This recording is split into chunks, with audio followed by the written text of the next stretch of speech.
And now one of the most respected investors in America is going to tell you about his secrets.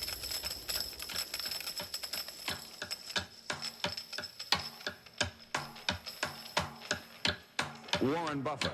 It's the sound of money. $9.2 billion. Buffett, the second richest man in America. He's estimated to be worth about $62 billion and makes him the richest man in the world.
"70 years ago, I was in high school, almost a third as long as the country has been around. And when I was in high school, I really only had two things on my mind: girls and cars. and I wasn't doing very well with girls, so we'll talk about cars. But let's just imagine that when we finish, I'm going to let each one of you pick out the car of your choice. Sounds good, doesn't it? Pick it out, any color, you name it. It'll be tied up with a bow, and it'll be at your house tomorrow. And you say, well, what's the catch? And the catch is that it's the only car you're going to get in your lifetime. Now, what are you going to do knowing that that's the only car you're ever going to have and you love that car? You're going to take care of it like you cannot believe. Now, what I'd like to suggest, you're not going to get only one car in your lifetime, but you're going to get one body and one mind, and that's all you're going to get. And that body and mind feels terrific now, but it has to last you a lifetime. I'm on the way to the office. It's all of a 5-minute drive. I've been doing it for 54 years. One of the good things about this 5-minute drive is that on the way there's a McDonald's, so I'll pick up something. Good morning. Thank you for choosing McDonald's. Go ahead and order whenever you're ready. I'll have a sausage McMuffin with egg and cheese. Anything else? That's it. Thank you. And I tell my wife, as I shave in the morning, I say either 261, 295, or 317. And she puts that amount in a little cup by me here, and that determines which of 3 breakfasts I get. Okay, 295. There's How the you two. doing, sir? Hey, great. You're on candid camera. I see. Hello, everybody. When I'm not feeling quite so prosperous, I might go with the 261, which is 2 sausage patties, and then I put them together and pour myself a Coke. Hi, how are you? 317 is a bacon, egg, and cheese biscuit, but the market's down this morning, so I think I'll pass up the 317 and go with the 295.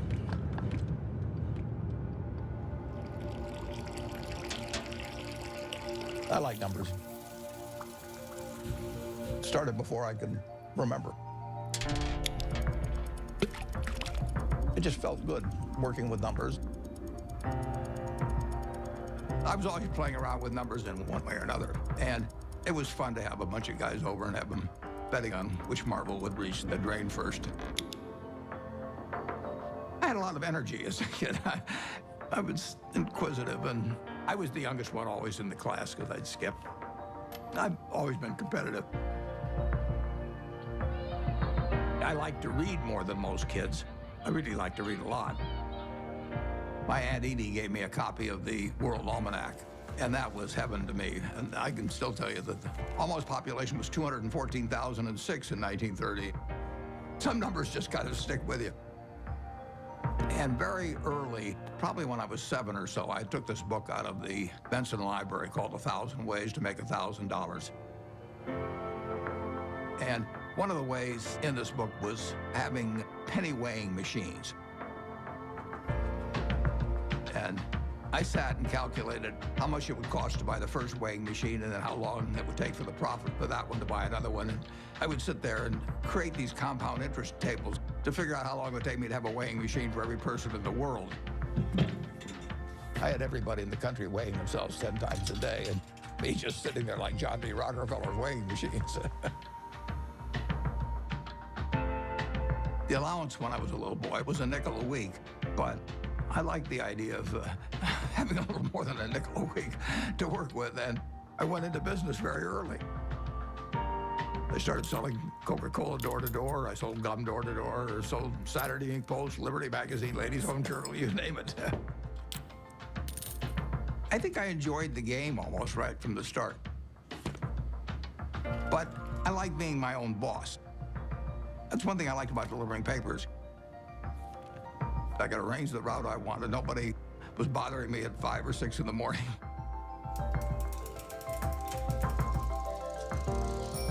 I was delivering 500 papers a day, and I made a penny a paper, but in terms of compounding, that penny turned into something else.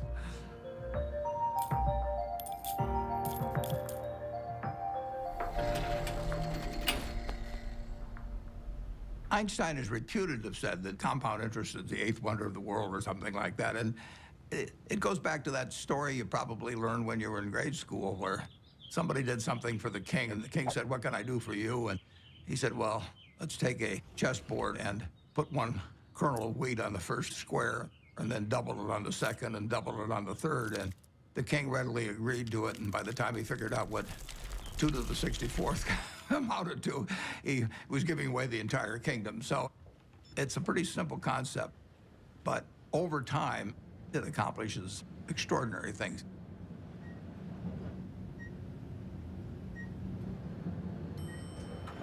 Berkshire is an amazing company. It's 4th largest company in the Fortune 500.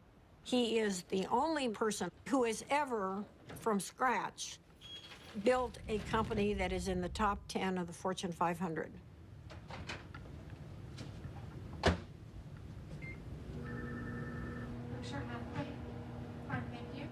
Well, Berkshire is a holding company of sorts. It owns a large number of separate businesses that operate independently of each other and, to a great extent, from the parent company, Berkshire Hathaway.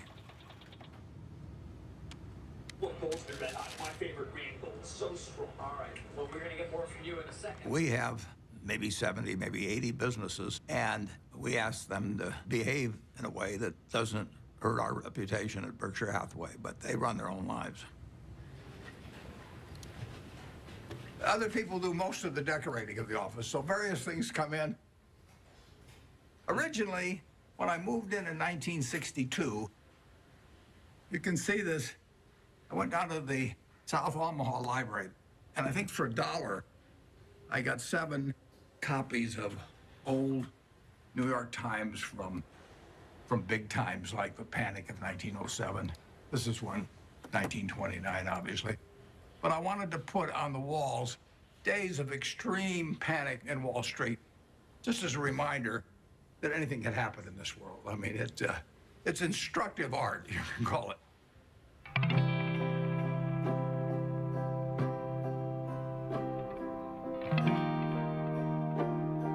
I was born in 1930 here in Omaha, Nebraska, during the stock market crash.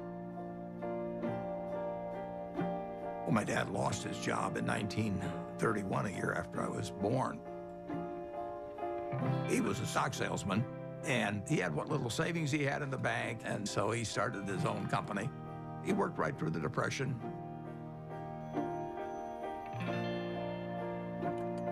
He had an investment company, and as an adult, when I look back, I thought, wow, did that ever take a lot of nerve? Sometimes we'd go down there on Sunday and we could play with the adding machine. My brother and I tended to play the games together. And I remember at one point, he said to me, I'm going to be a millionaire by the time I'm 30 or something like that. It was totally outside of anything my family had experienced, but he just was unusual that way. Well, I was the oldest, and then my brother, and then my sister. And my father would go to New York periodically to check on businesses and stocks and things like that. And he'd come back, he always had a costume for each of us, and Warren loved it. He was very good-natured. He was quiet. It was hard to tell he was a genius at that point. But, I mean, who was looking? The first books I read on investment were actually in my dad's office. Pretty soon I read all the books in the office and read some of them more than once. My dad had various nicknames for me. He'd call me Fireball sometimes because I'd start little businesses. He didn't care about money at all. He believed very much in having an inner scorecard and never worry about what other people are thinking about you. You know, just if you know why you're doing what you're doing, that's good enough. I admired everything about him to the extent that I was absorbing lessons from him without knowing it. And the idea that all lives have equal value is something that all three of his children felt since I can remember. My dad, at one point, ran for Congress when I was 12 or so. It was a very Republican household. And I campaigned for him, my sisters campaigned for him. The whole family did. My mother was very, very bright, and she was very gregarious. She was a good campaigner for my dad. She had a lot of ambition, and I think my brother Warren got a lot of his extreme competitiveness from my mother, actually. She was brilliant at math. You know, I guess they still had these things where you cranked them and things added up, and she could add it in her head faster than the machine could do it. She was absolutely amazing in that. She was very dutiful about taking care of the kids, but you didn't get the same feeling of love. It was there, but it didn't come out the same way as with my dad. In the nation, the only permanent way to prosperity is a balanced budget. Unless that goal is achieved, all post-war plans will collapse like Hitler's conquest.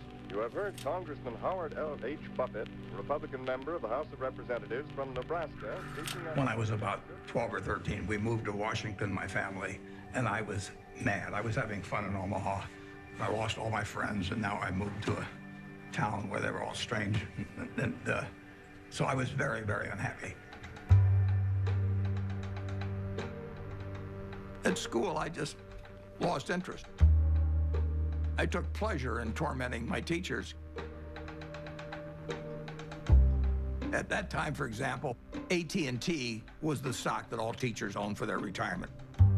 And I decided that it would drive my teachers a little crazy if I went short the stock, because when you go short a stock, you're betting that it will go down.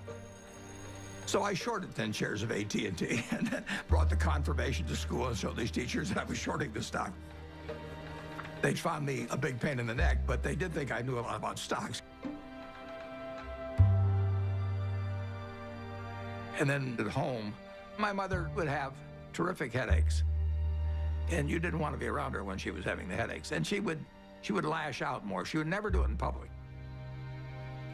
Well, I think we were terrified of her. When I'd wake up in the morning, I'd listen to hear her voice. I could tell by her voice it was going to be a terrible day or not. When she got difficult, the three children felt it. When I was at the low point, sort of, I decided that I would run away. So I talked two other guys into running away with me. We went out and we started hitchhiking. And then we got picked up by the highway patrol, and that scared the hell out of us. It's very interesting. My dad never really gave me help about doing this. But he finally said, you know, he said, you can do better than this.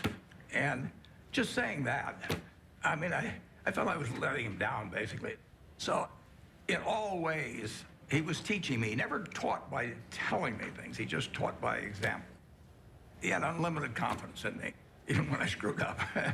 And that takes you a long, long way. The best gift I was ever given was to have the father that I had when I was born.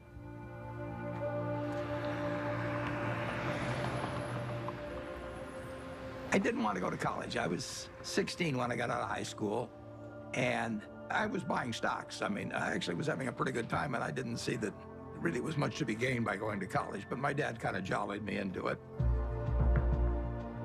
He had a roommate who was a friend of mine, and the roommate said it just drove him crazy because he studied all the time, and Warren would come in like 15 minutes before the exam and just ace his way through it. I finished in 3 years because I had enough credits, and I was in a hurry. I wanted to get out. When I got out of the University of Nebraska, I applied to Harvard Business School. They told me I was to get interviewed in a place near Chicago. I got there, and he interviewed me for about 10 minutes. And he said, forget it. You're not going to Harvard. And so now I'm thinking, what do I tell my dad? You know, this is terrible. And it turned out to be the best thing ever happened to me. Later that summer, I was looking through a catalog. And in the catalog, it had these names of people that were teaching. And one was Graham and another was Dodd. I had read this book by the two of them. So I wrote him a letter in mid-August, and I said, Dear Professor Dodd, I said, I thought you guys were dead. But now that I found out that you're alive and teaching at Columbia, I would really like to come. And he admitted me. So, you know, that it just shows you never can tell.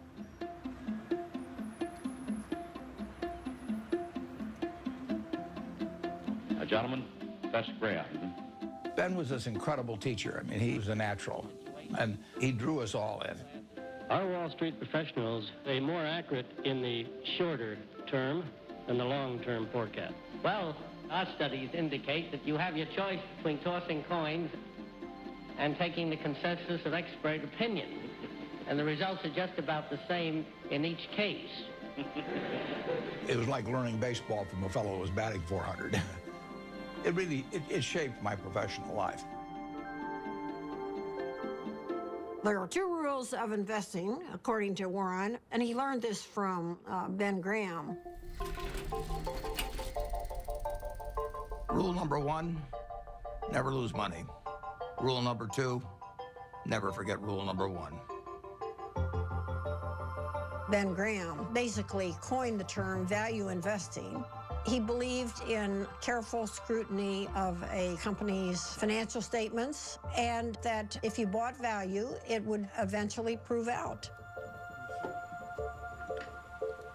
A few years ago, I went to Amazon, and sure enough, they had this manual there. So while reliving my youth, other guys were going to Amazon probably and buying old Playboys or something, but I bought old Moody's manuals instead. And when I got out of school, I started selling stocks. I was 20 years old at the time and looked about 16 and acted about 12. So I was not the most impressive salesperson anybody ever met.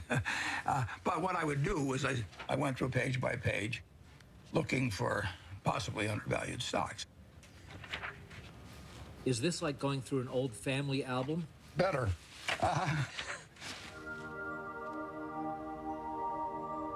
When I got out of business school at Columbia, I developed pretty decent skills in terms of business, but I hadn't really come to terms with the world exactly.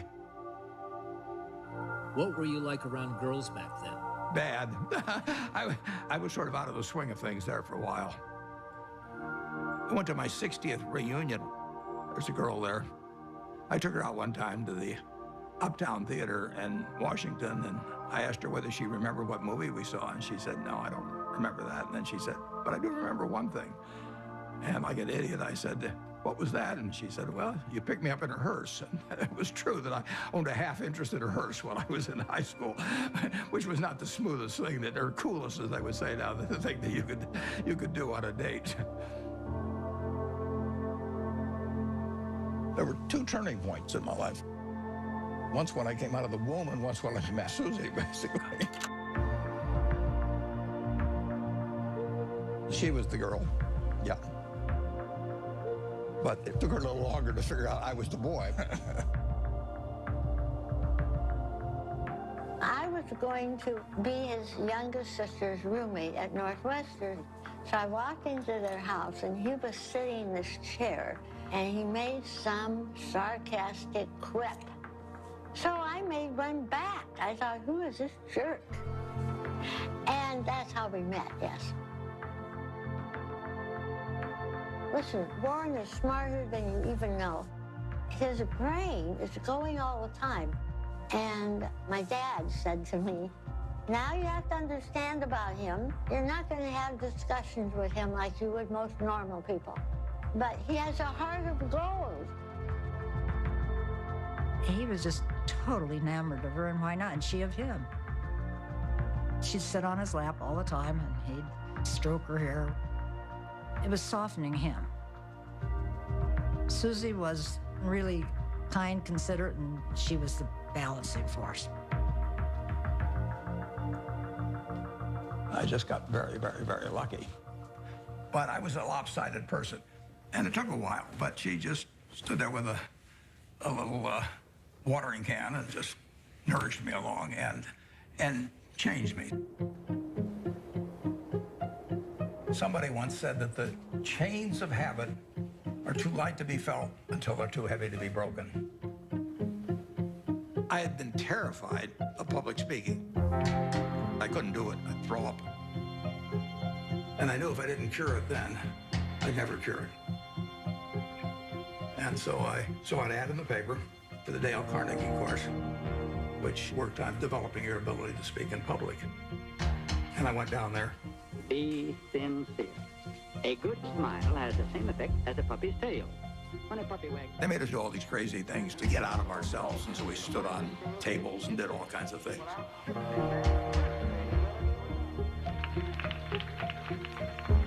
If I hadn't have done that, my whole life would have been different. So in my office, you will not see the degree I got from the University of Nebraska. You'll not see the master's degree I got from Columbia University, but you'll see the little award certificate I got from the Dale Carnegie course. As a matter of fact, every week, the instructor would give a pencil to whoever had done the most with what we'd learned the week before. And so in the fourth or fifth week, I proposed to her mother, and she said yes. And so that week, I won the pencil, and I also got engaged. I mean, it was an incredible week. The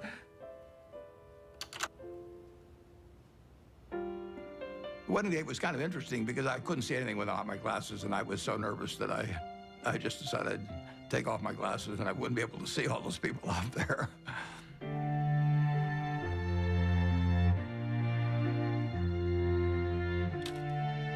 She was 19 when we got married, and I was 21. But she was so much more mature than I was, there's no comparison.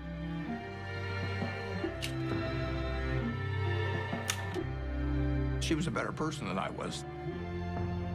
But when you get married, it's not a question of saying I'm going to put a 14% factor in for humor and 17% for intellect and 22% for looks. It doesn't work that way. I knew it was the right decision, and it was.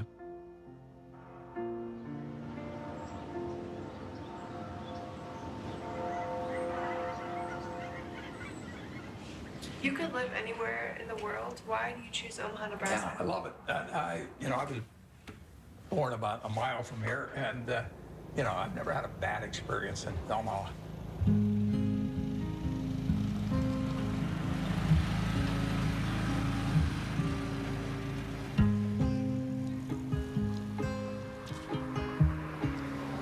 Omaha and Nebraska are home to me. Everything about it seems like home.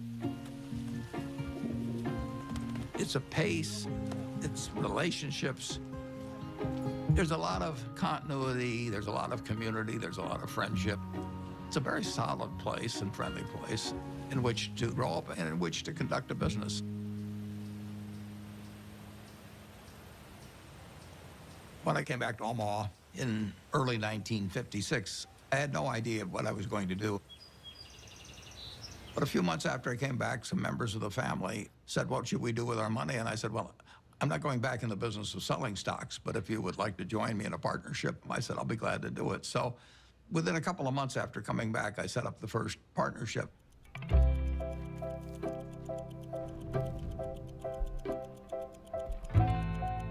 I wrote all the checks individually. I filed 11 income tax returns. I took delivery on stocks for all the different companies.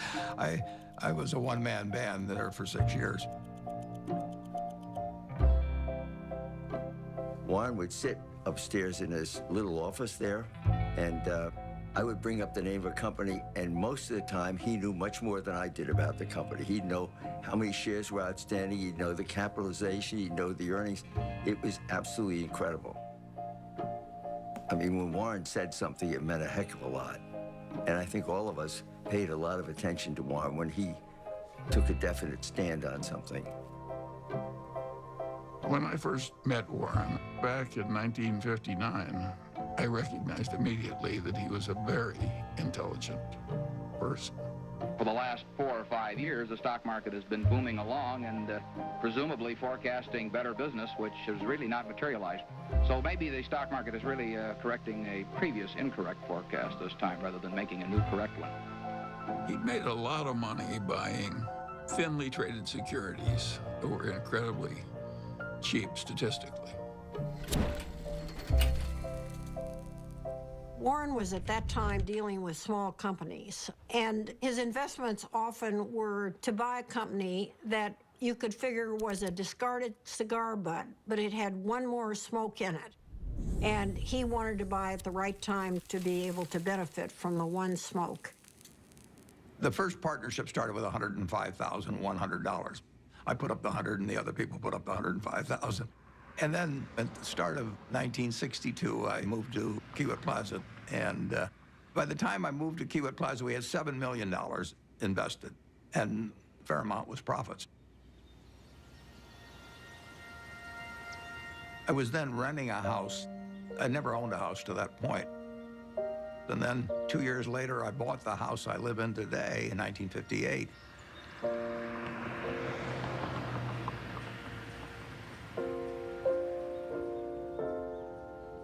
We had 3 children, Susie and I. And we had them young, incidentally, which was, I think, a very good thing.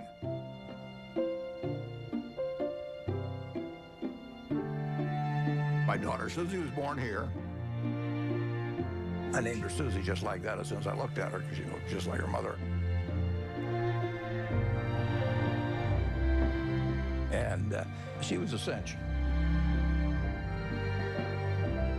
And then Howie was, you know, this absolute bundle of energy, which made things very difficult for Big Susan for a while. Peter again reverted back to Susie's personality, and he was an easy child.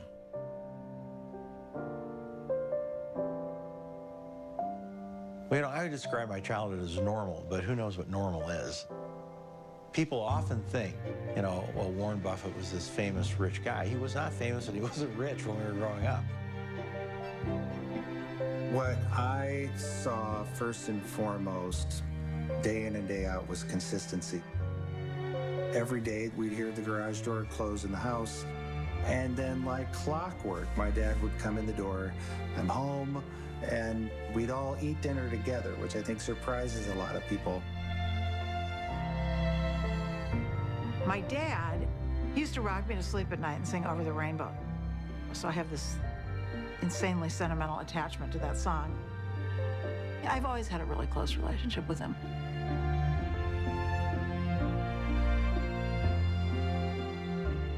I've got 3 very different kids, and they've got a common heart, which they got from their mother. She did most of the work, by far, of bringing up the children, which was probably a good thing. They have more of her qualities than mine, which I would recommend. Well, my mom was the biggest part of my life growing up. Even though I got disciplined on a regular basis, and she was usually the one doing it, she was still my best friend. She was somebody who would help anybody. I mean, whether she knew them or didn't know them, or maybe even didn't agree with them, she would still help them.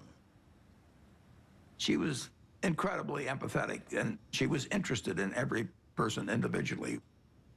She never cared about money or business at all.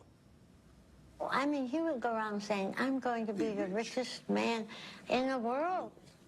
And I think, well, it's like somebody says I play music and I'm going to be Mozart. I don't know. How does anyone know? How does anyone know, you know? So that was okay. I don't really care about that. I would say that Susie led Warren toward changing his political views. He grew up as a young Republican. His father was a Republican congressman. But Susie saw things in different ways. She was the catalyst.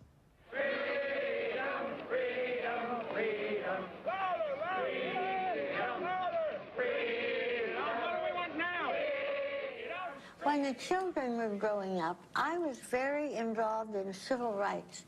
I was immersed in it, and I think that's what made Warren a Democrat. He would go with me to hear speakers. I remember that speech that Martin Luther King gave. That was one of the most inspiring speeches I've ever heard. I come to say to you this afternoon, Took me right out of my seat. My wife was with me, and we both had the same experience. It was interesting. In that speech, he talked about truth forever on the scaffold, wrong forever on the throne, but that scaffold sways the future. Well, he was going to be dead in 6 months, but that scaffold did sway the future. My wife was more active than I was, but I was 100% with her mentally. I was just working a little more on my own investments. But it did make a difference what we were going to do with the money after we made it. I thought I would pile it up over the years, then she would unpile it in terms of running one very large foundation. And I was particularly good at compounding money, and therefore society would benefit by waiting. I was genetically blessed with a certain wiring that's very useful in a highly developed market system where there's lots of chips on the table, and I happen to be good at that game. Ted Williams wrote a book called The Science of Hitting, and in it he had a picture of himself at bat and the strike zone broken into, I think, 77 squares. And he said if he waited for the pitch that was really in his sweet spot, he would bat 400, and if he had to swing at something on the lower corner, he would probably bat 235. And in investing, I'm in a no-called strike business, which is the best business you can be in. I can look at 1,000 different companies, and I don't have to be right on every one of them, or even 50 of them. So I can pick the ball I want to hit. And the trick in investing is just to sit there and watch pitch after pitch go by and wait for the one right in your sweet spot. And if people are yelling, swing you bum, ignore them. There's a temptation for people to act far too frequently in stocks simply because they're so liquid. Over the years, you develop a lot of filters. And I do know what I call my circle of competence. So I stay within that circle, and I don't worry about things that are outside that circle. Defining what your game is, where you're going to have an edge, is enormously important.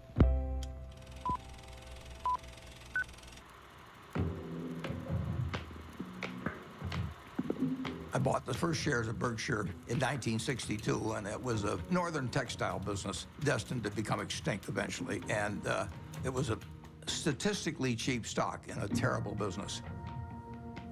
Berkshire Hathaway was closing mills, and as they closed mills, it would free up some capital, and then they would repurchase shares. So I bought some stock with the idea that there would be another tender offer at some point, and we would sell the stock at a modest profit. And at one point, the management asked me at what price we would tender our stock, and I said $11.50.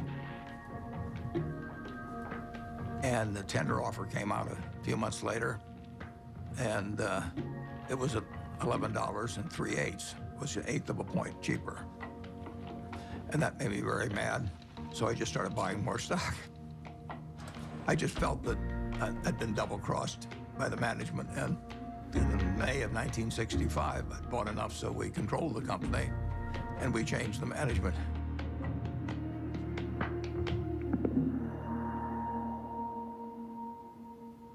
That was a pretty silly way to behave, as Warren has recounted in retrospect. One of the reasons Warren's successful is he's brutal in appraising his own past. He wants to identify misthinkings and avoid them in the future. But it was an accident that he chose Berkshire Hathaway. If the chairman hadn't tried to cheat him out of an eighth, there wouldn't have been any Buffett-Berkshire Hathaway history. If you're emotional about investment, you're not going to do well. You may have all these feelings about the stock has no feelings about you. Looking back, it's interesting, that tender offer, I didn't realize it, but it happened about 5 days after my dad had died, and whether that had affected me or not, I don't know. Do you remember your last conversation with your father? Yeah, but I don't want to talk about it.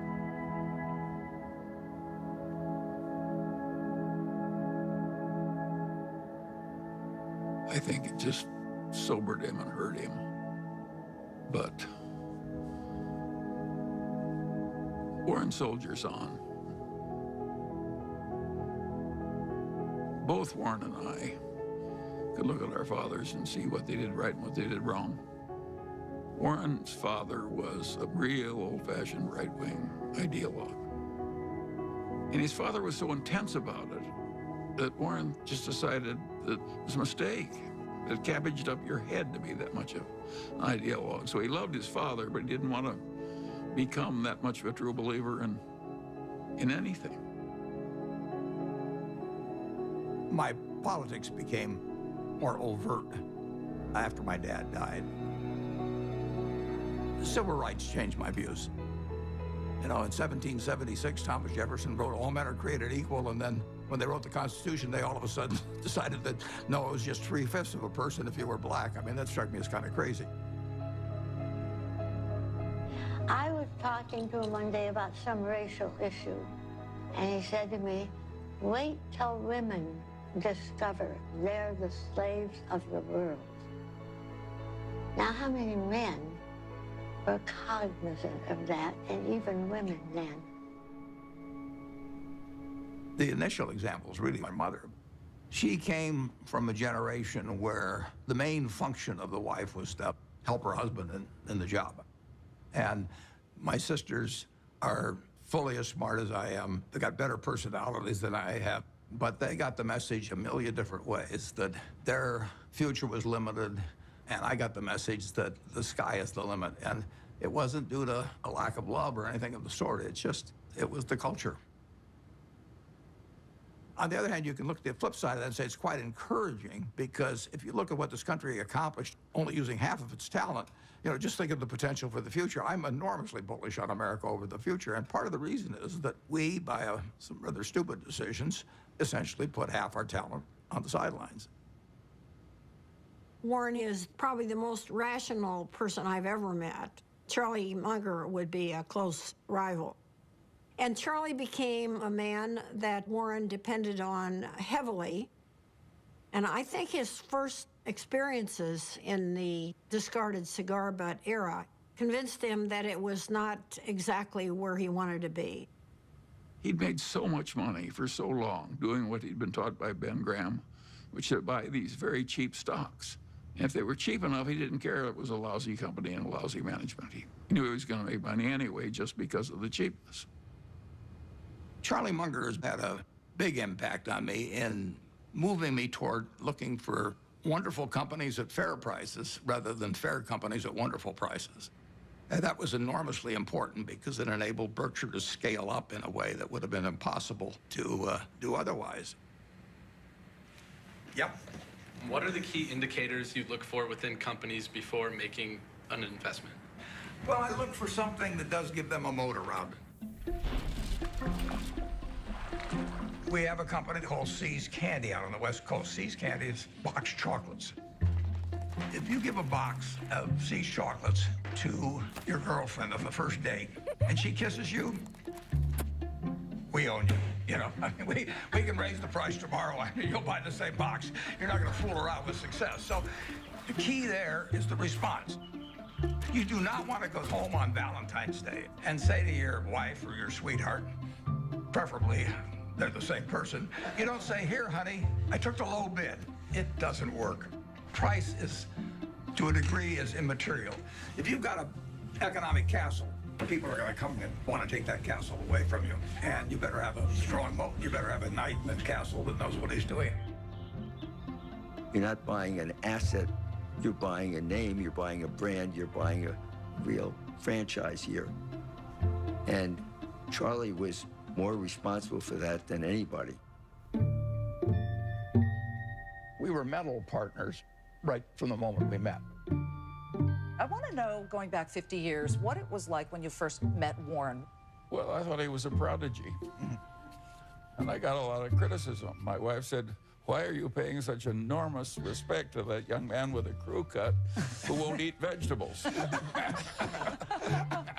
He's ungodly smart. He's got a much broader intellect than I do. And he's magnificent at being able to condense important ideas into just a very few words. If you're not interested in the economic scene right now, you're mentally dead. Charlie has no tact. All right, let's talk a little bit about bankers. Charlie on Friday compared them to heroin addicts. Yeah, well, that's colorful, Charlie, but I would not have chosen that. I once wrote of him that when they handed out humility, he didn't get his fair share. The ideal way to run a headquarters is to have one man, preferably over 80, sitting in an office by himself. Anything else is pure frippery. He's always honest in what he tells me, so I listen to him. We never had an argument. We just kind of roll with it easily. Suppose Warren doesn't want to do something that I would have done. And suppose that happens 4 times over 40 years or something. What the hell difference does it make to me? Net, the record is working out fine.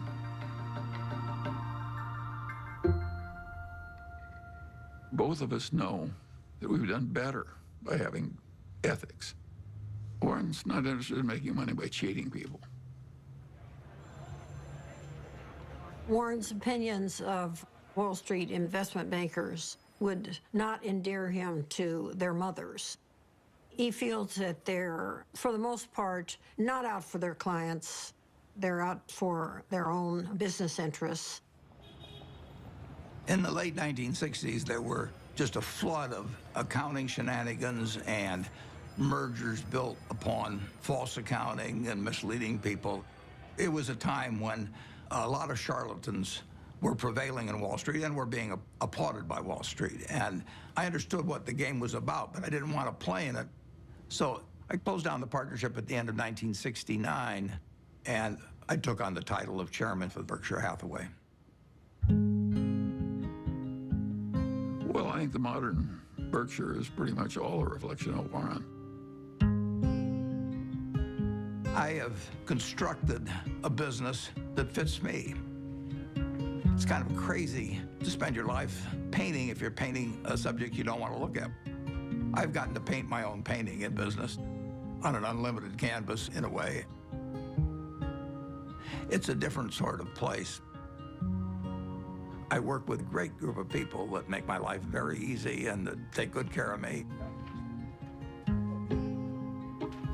We have 25 people in the office, and if you go back, it's the exact same 25, the exact same ones. We don't have any committees at Berkshire. We don't have a public relations department, we don't have investor relations, we don't have a general counsel, we don't have a human relations department. We just don't go for anything that people do just as a matter of form. It's exactly the life I like. And it's not work to me, it's just a form of play, basically.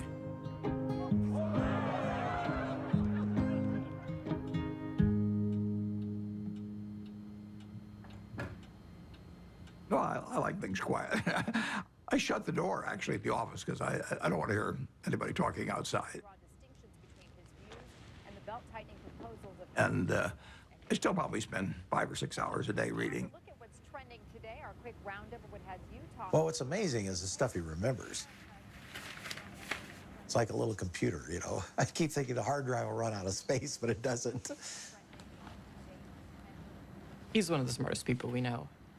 So I was at a couple of the family dinners at the Gates house where Mary, Bill's mom, was trying to convince him to come out to the family place at Hood Canal to meet Warren Buffett. And he was resisting because he was really busy with Microsoft. And finally he said, Mom, okay, I'll come for lunch.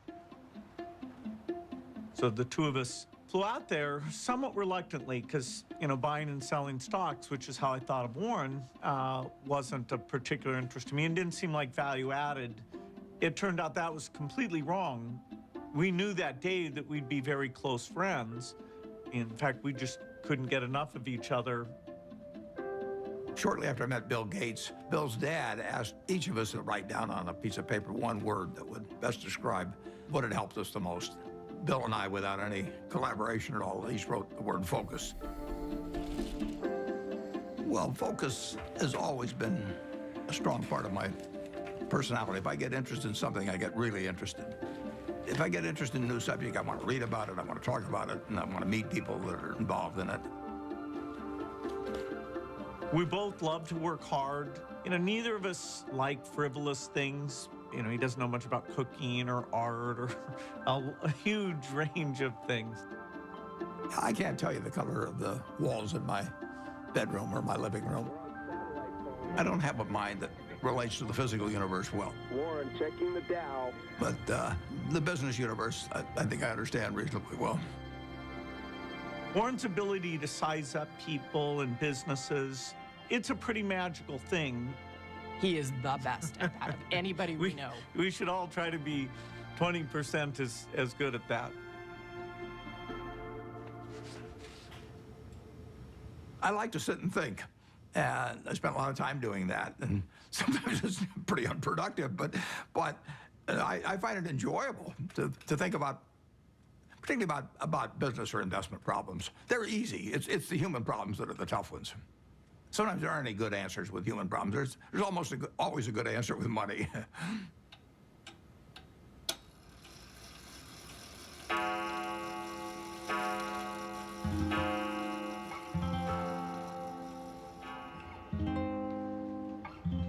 He was sort of a genius. I think sometimes geniuses are by default lonely and isolated. He was not really well adjusted. He was just this funny, humorous guy who maybe had a moat around him because he was afraid and he didn't know anyone that he wanted to let in. And to this day, I don't know, well, nobody knows him like I do, and probably any wife would say that. But,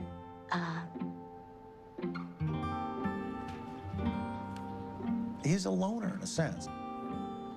And it's difficult to connect on an emotional level because I think that that's not his basic mode of operation.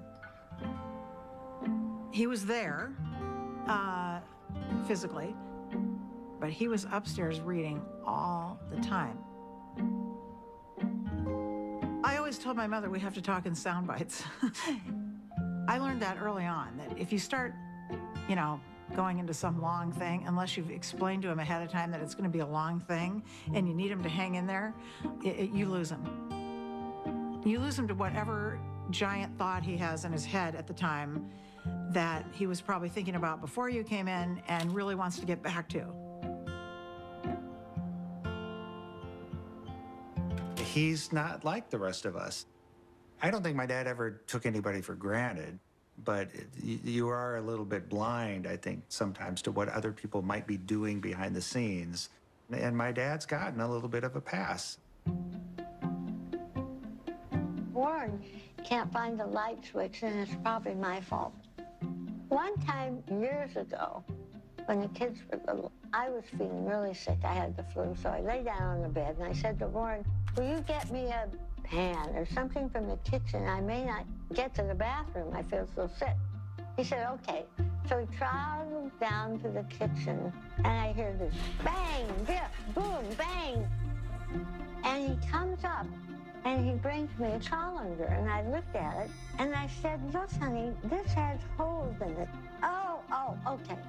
So he ran down, all this banging with him. He comes up, and he puts the colander on a cookie sheet.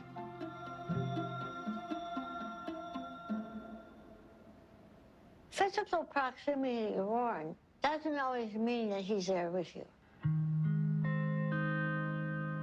He's so cerebral, you see.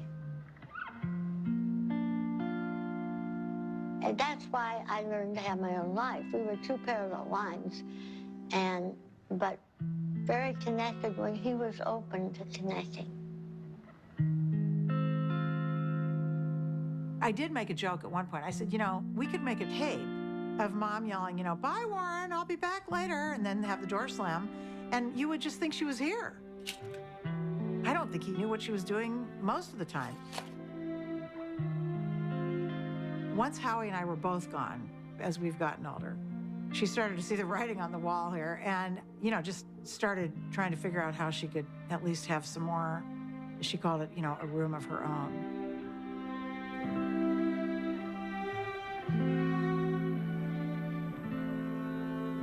The worst mistakes involve not understanding other people as well as you might.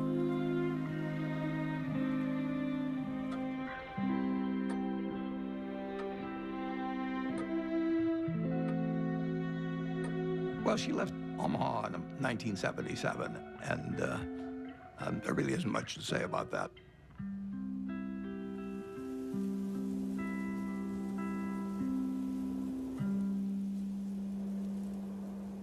It was devastating for him.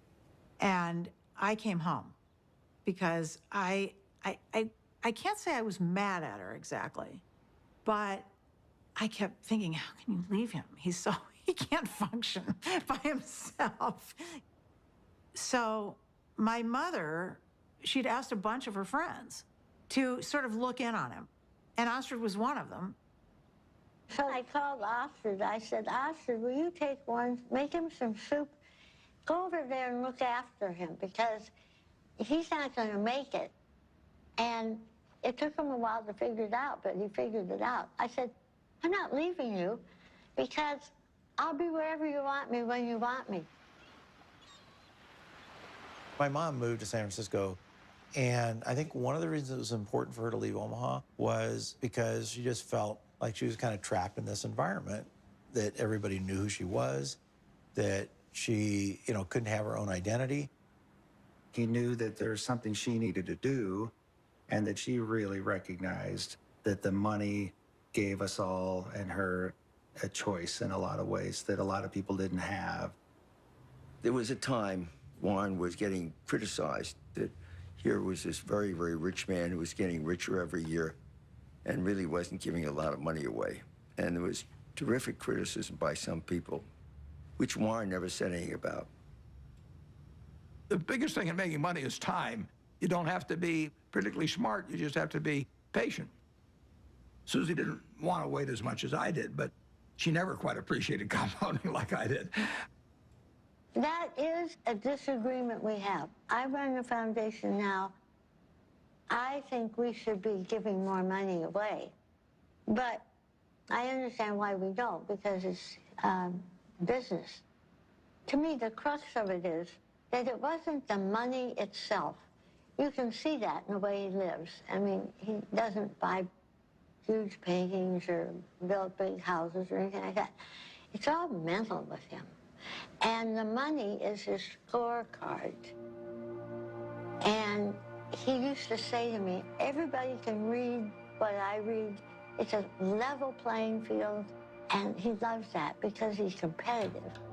And he's sitting there all by himself in his office reading these things that everybody else can read. But he loves the idea that he's going to win. I'll tell you how you do it. Have you ever seen a juggler juggle 25 milk bottles? How did he ever get to do that? The answer is he started with 1 bottle, then 2, then 3, and just kept doing it, and pretty soon he was at 25. And that's the way we did it. So basically, we started out with cash. and ended up buying a bunch of businesses, including insurance companies. Insurance is in itself a profitable business, but it has the additional advantage of creating something that's called float. And float is the money that hangs around Berkshire while a claim is waiting to be paid. And Warren turned out to have an extraordinary ability to use the money thrown off by the float to buy companies that fed the growth of Berkshire. In 1983, Mrs. B cashed in on her business by selling control for $55 million to a company owned by investor Warren Buffett.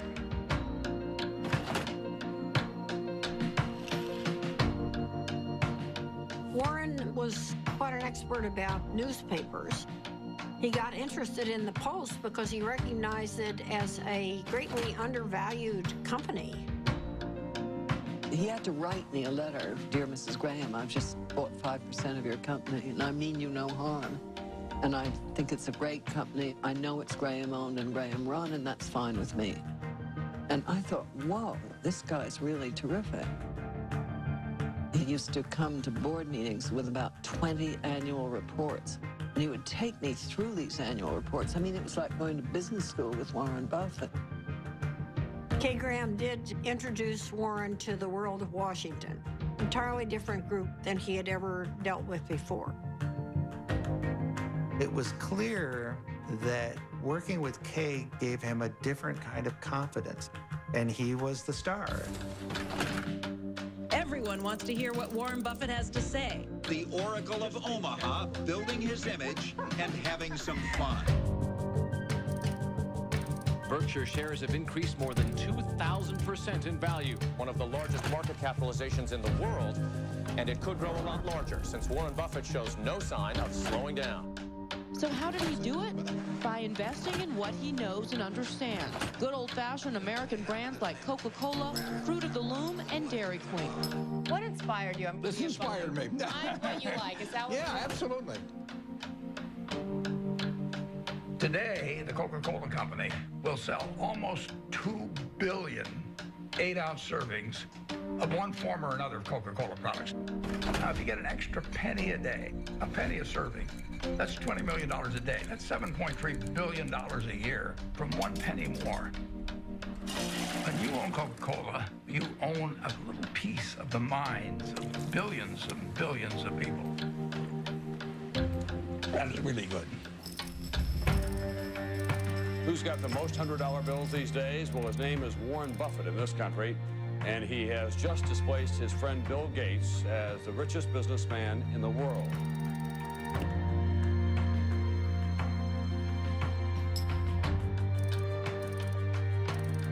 And the purpose of Wednesday's meeting was to discuss Buffett's company, Berkshire Hathaway's plan to purchase railroad giant Burlington Northern.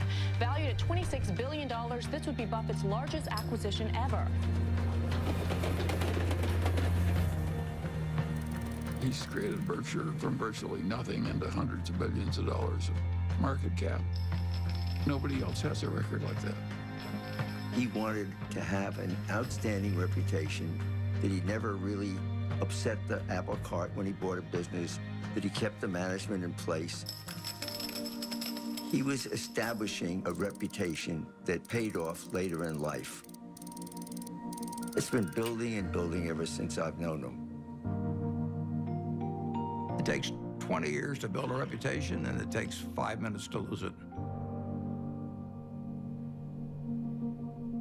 When Warren made his investment in Solomon, I was one of the people, along with many, many others, who were quite amazed because he had taken a very critical tone in talking about investment bankers and about their greed. And here he was investing in one, Solomon Brothers, that was known to be a member of the club. Warren and Charlie went on the board, and Charlie couldn't stand what was going on there and didn't like the culture at all. And shortly after they got involved, the thing exploded.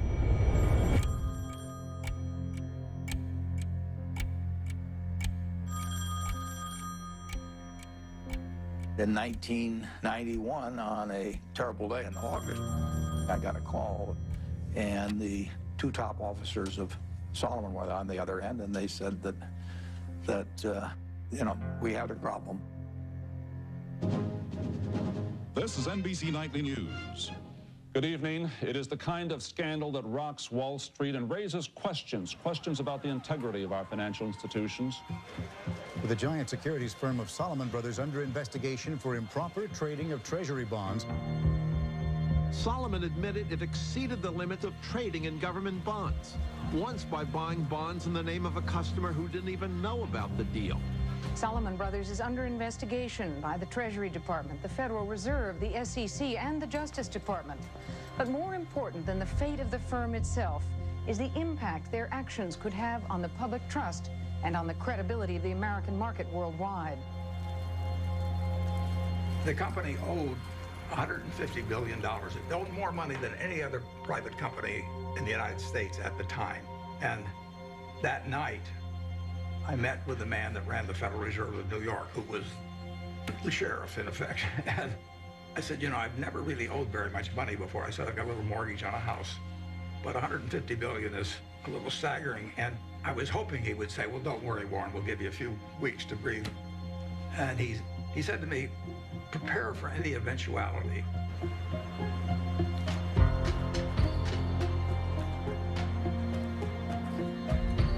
Earlier today, the U.S. Treasury Department announced that it had suspended Solomon Brothers from participating in the auction of new issues. It was one more jolt for a scandal-scarred Wall Street.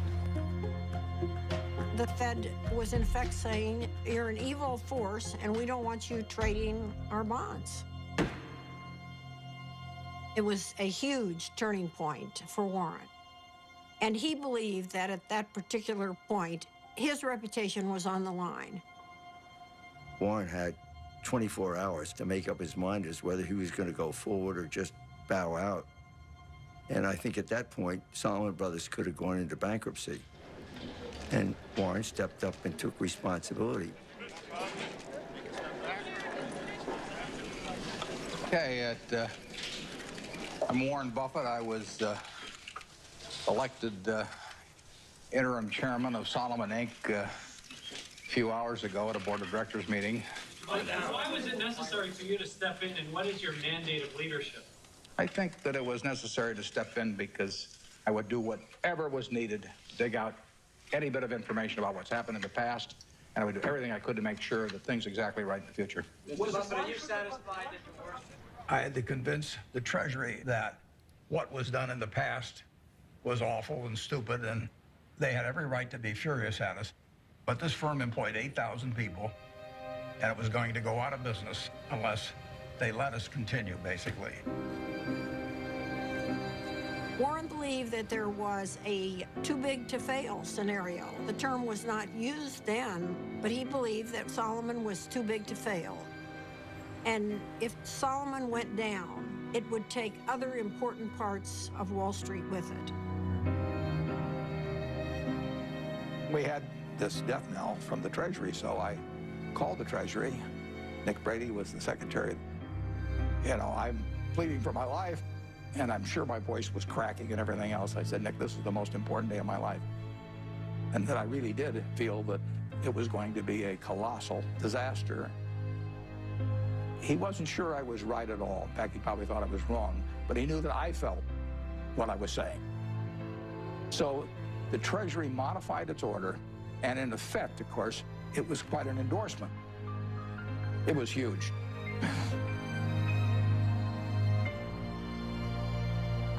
It saved Solomon. Nick Brady went with Warren because he trusted him. It shows how having a good reputation is really helpful in life. I thank you for the opportunity to appear before this subcommittee. I would like to start by apologizing for the acts that have brought us here. The nation has a right to expect its rules and laws to be obeyed. But I also have asked every Solomon employee to be his or her own compliance officer.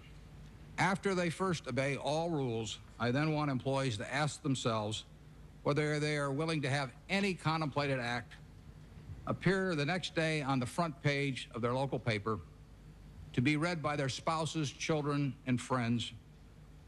If they follow this test, they need not fear my other message to them. Lose money for the firm, and I will be understanding. Lose a shred of reputation for the firm, and I will be ruthless. I welcome your questions.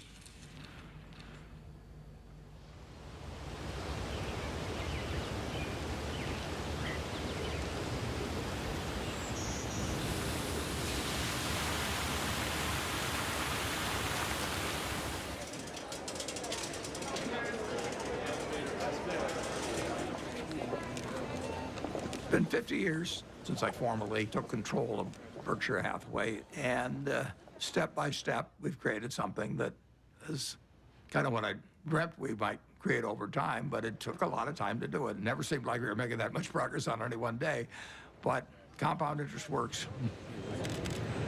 When you think back 50 years ago when you founded this company, did you ever imagine it would be the 5th largest company in the world? No, I didn't. But if I was thinking about it, I wouldn't have thought in terms of being the 5th, or the 4th, or the 3rd. You would have wanted number 1. Well, I mean, if you're going to dream, you might as well dream.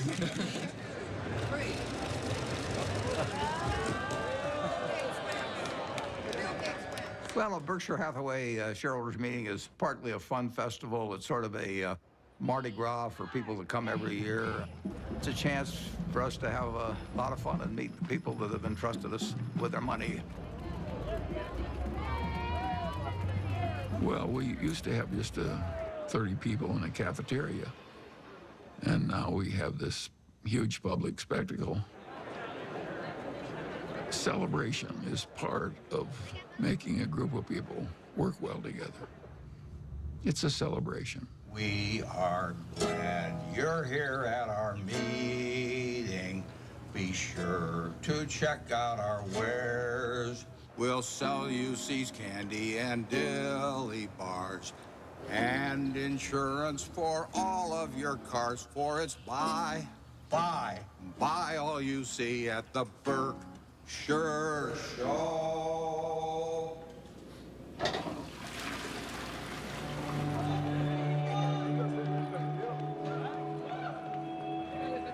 He truly loves to do what he does. I think investors who own Berkshire Hathaway, they see themselves as a part of a community. There are more long-term holders of Berkshire than any company. People consider it a religion. They don't buy it with the idea they're going to sell it next week. I think most of them buy it with the intent of holding it for their lifetime, just like they'd buy a farm or buy an apartment house. At Berkshire, everybody gets the same information from the comprehensive annual report. We don't meet with the analysts. I'm not interested in what an analyst thinks about Berkshire. I'm interested in what the owners of Berkshire think about Berkshire. He came out of a private partnership where people he knew were trusting him. And he had his relatives in the partnership, and they were not rich. And as it got bigger, started treating everybody else the way he treated his relatives. In terms of our feeling toward the people who are shareholders, we regard them as our partners. They're not some faceless group of people. And that's why at the annual meeting, you know, I love seeing 40,000 of them. It gives real meaning to what we're doing every day. Let's try. If you knew Susie like I know Susie, we just have a lot of love and respect for each other, and that's never changed. I don't go to most things in Omaha because I think Astrid lives there with him, and that's for her to do. And then we do all kinds of things. Strange as it may seem to people, I always think, you know, who cares? If it's working between the people who are directly involved, who cares what anyone thinks? And my mother and Astrid were very close. You know, they really, really loved each other.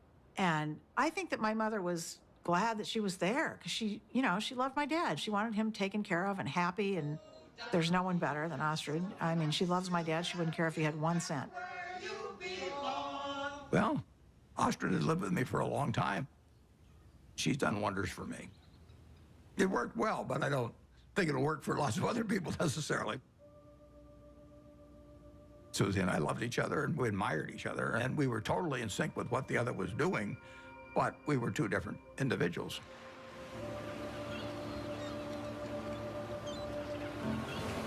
The first time Warren came out to San Francisco, we took a walk and he looked around, and he's not very visual. He was looking around and he said, this is your city.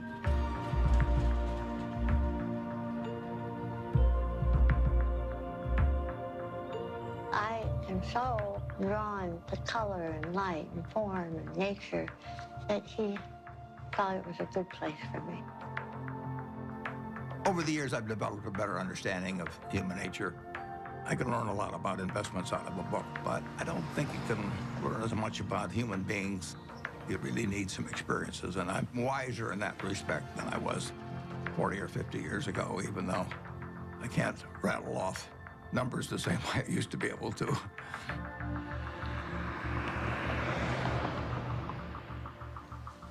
Well, I think that what we do reflects who we are. That's true for everybody in this room. And if you do the work I do, you meet the best human beings in the world. People who've made a choice not to make money, but to serve other human beings. I think it's the best kind of life anyone could have. I was with her in Arizona at this Fortune Most Powerful Women's Conference, and she told me that she'd had a biopsy the day before, and I didn't really think much of it. Then we got home, and the biopsy results were not good. It was stage 4 oral cancer. I was on my way to a board meeting in India, and I remember saying to her, you know, I'll see you when I get back. And she rarely cried, and she just started crying. I said, no, you need to stay here, and you need to come out for the operation. So we were all there, and the day she was going into the surgery that morning, my dad, it's funny, there's some of it he just can't, you know, he just can't. The thought of something happening to her was just, for him, you know, it was just the worst thing that could happen. She knew it was going to be really difficult. She knew the recovery was going to be brutal. So I think that she had that surgery for others. It was quite a big surgery. She couldn't talk, she couldn't swallow, she couldn't eat. But she came out, and I really was with her for the next 4 months or so. And my dad came out every week.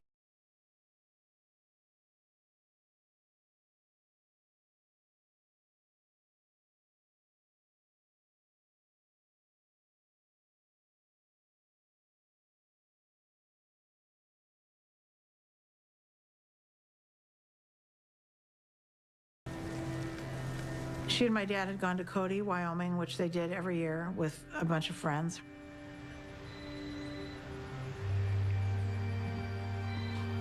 And my dad called, this was, I don't know, 8 o'clock at night or something. And he said, something happened to Mom. I'm in an ambulance. You need to come. I actually thought something happened to my dad. I don't know why I thought that, but I guess I thought, you know, my mom had this recovery, it was successful, and why would anything happen to her?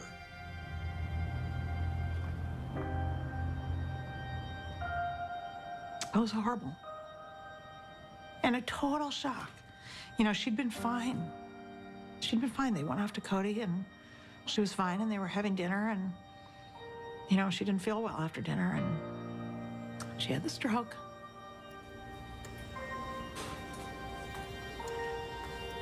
We went into the hospital room, and my dad was sitting there. He'd been sitting there all night, holding her hand. I was so proud of him, because when it came down to it, he knew what he was supposed to do, and he did it, which was nothing. So my dad went to sleep, and I sat with her, and I just kept putting my hand on her heart to see if she was breathing. And at one point, you know, I didn't feel anything. So I went out and I got the nurse. And I said, can you come in here? And she said, no, she's gone. So I have to say one of the worst moments of my life was waking my dad up to tell him that.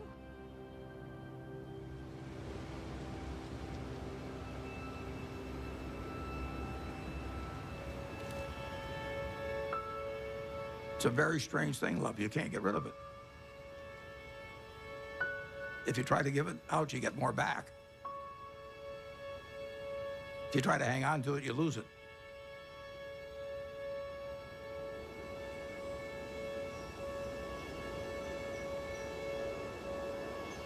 Susie really put me together. She believed in me. She put me together, and well, not only turned out to be the person I turned out to be, but I actually wouldn't have been as successful in business without that. She made me more of a whole person.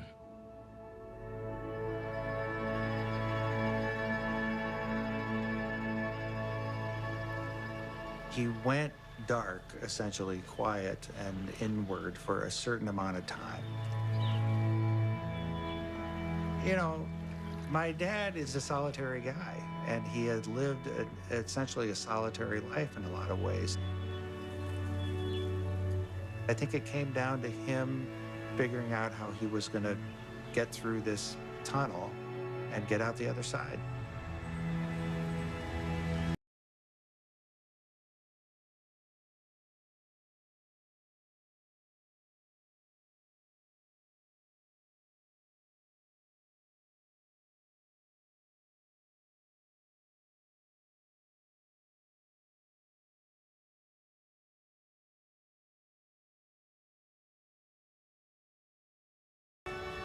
Welcome.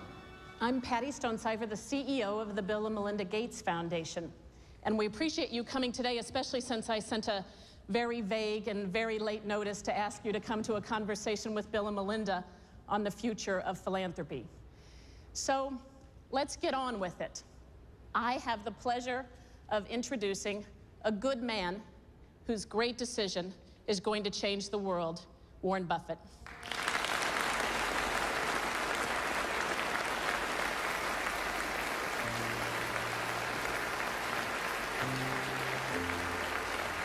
A remarkable decision tonight from one of the richest men in the world. Mega billionaire Warren Buffett says he is giving away most of his fortune to charity. Buffett has pledged to give away the bulk of his fortune to the Bill and Melinda Gates Foundation and giving more than 15% of his money to foundations started by his 3 children and his late wife, Susan. One global health activist called what Buffett did today one of the most remarkably selfless acts that history will ever record. That's a better hand than I get at a Berkshire Hathaway meeting. I'd like to thank you for coming. It's a great day for me. It's a great day for my family. My wife, Susie, and I had planned that whatever I made would go back to society. And originally, I thought she would outlive me and that she'd make the big decision on it. But since her death, I had to rethink the best way to get the money into society and have it used in the most effective way. And I had a solution staring me in the face.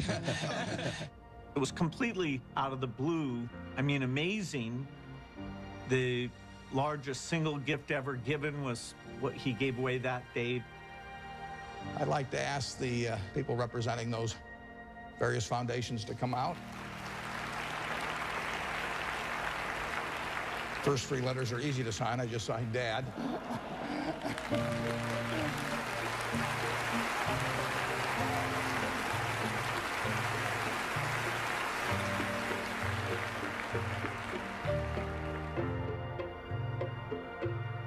When he wrote the letter to us, he put something in that letter that was incredibly important to me, which was exactly how our foundation behaves, which is if you're going to try to bat 1,000, you won't do very many things that are important.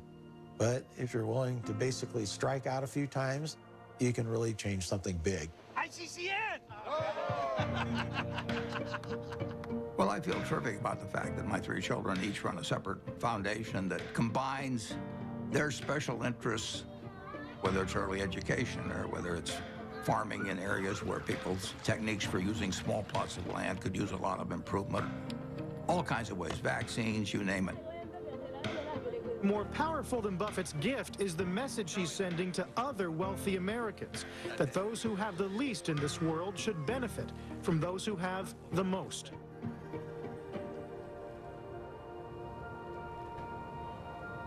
In my entire lifetime, everything that I've spent will be quite a bit less than 1% of everything I make. The other 99% plus will go to others because it has no utility to me. So it's silly for me to not transfer that utility to people who can use it. It's doing me no good.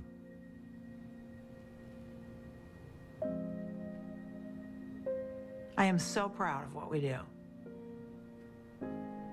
I almost cry at every board meeting because I just think she would be so proud. And that is my biggest job, in my opinion, is to make sure that every penny gets spent the way she would want it spent. Whoever you are in this life, you don't want to think you wasted a lot of your energy and love and time on something useless. I always thought I'd marry a minister or a doctor or somebody out doing some valuable service to human beings. And the fact that I married somebody who makes just piles of money is really the antithesis of what I ever thought. But I know what he is, and he is, there's no finer human being than who he is.